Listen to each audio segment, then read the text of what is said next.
Assalamu alaikum.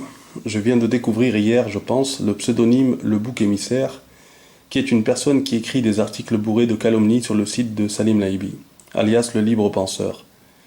J'en profite pour mettre en garde tous les musulmans qui fréquentent ce site et lisent les articles du Bouc Émissaire contre ce type de rhétorique pseudo-intellectuelle qui passe son temps à rabaisser les autres et les ridiculiser bien cachés derrière un pseudo, alors que, comme je vais le démontrer dans cette courte vidéo, et au vu de ce qu'il écrit, il n'y a vraiment pas de quoi fanfaronner. Et avant de commencer, j'aimerais ajouter que le plus étrange est que la calomnie touche un des autres intervenants du site de Salim Laibi, qui s'appelle Laurent Glosy.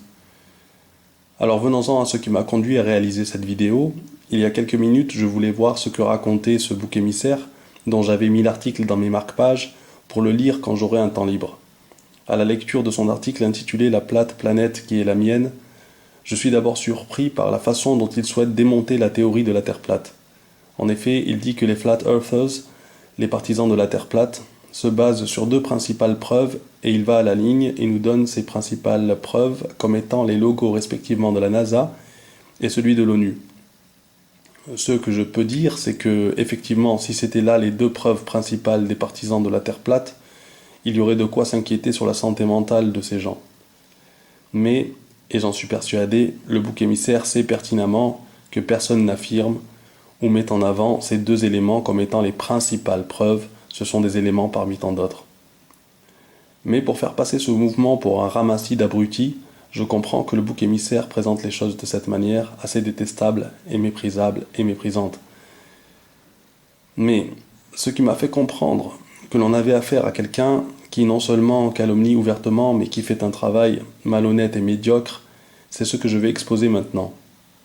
Il dit que les musulmans qui valident l'hérésie de la Terre plate s'appuient sur le verset 19 de la sourate 71 qui dit « Wallahu ja'ala lakumul arda bisatan » pour lequel il donne la traduction « Et c'est Allah qui vous a assigné sur la terre comme tapis, qui vous a assigné la terre comme tapis étalé, entre parenthèses, étalé. » Il dit que cette traduction est fausse et que le mot tapis n'est pas dans le verset et que c'est le mot étalé qui est entre parenthèses, qui est le mot qui aurait dû être à la place de tapis.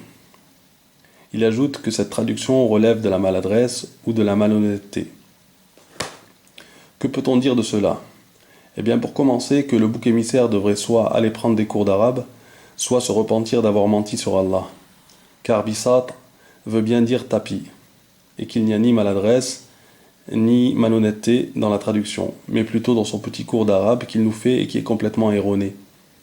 Il conclut en disant que bisatan est dérivé du verbe basata, qui peut signifier quelque chose de vaste, d'étendu, etc., nous dit-il. Alors j'ai une question pour le bouc émissaire. Depuis quand un verbe a comme traduction un nom? Puisqu'il nous dit que basata peut signifier quelque chose de vaste, d'étendu. Si basata est un verbe, ça ne peut pas être traduit ou signifier quelque chose. Ça sera forcément traduit par un verbe équivalent en français. Et quel est ce verbe? Eh bien, je vous laisse lire le dictionnaire vous-même pour basata. Donc, pour résumer, nous avons quelqu'un qui calomnie et rabaisse à longueur d'article un bon nombre de personnes sans que Salim Laibi n'intervienne et qui en plus nous ment sur ce qu'Allah a révélé dans le Coran. Bisat est bien un tapis et le bouc émissaire est bien une personne douteuse. Wassalamu alaikum.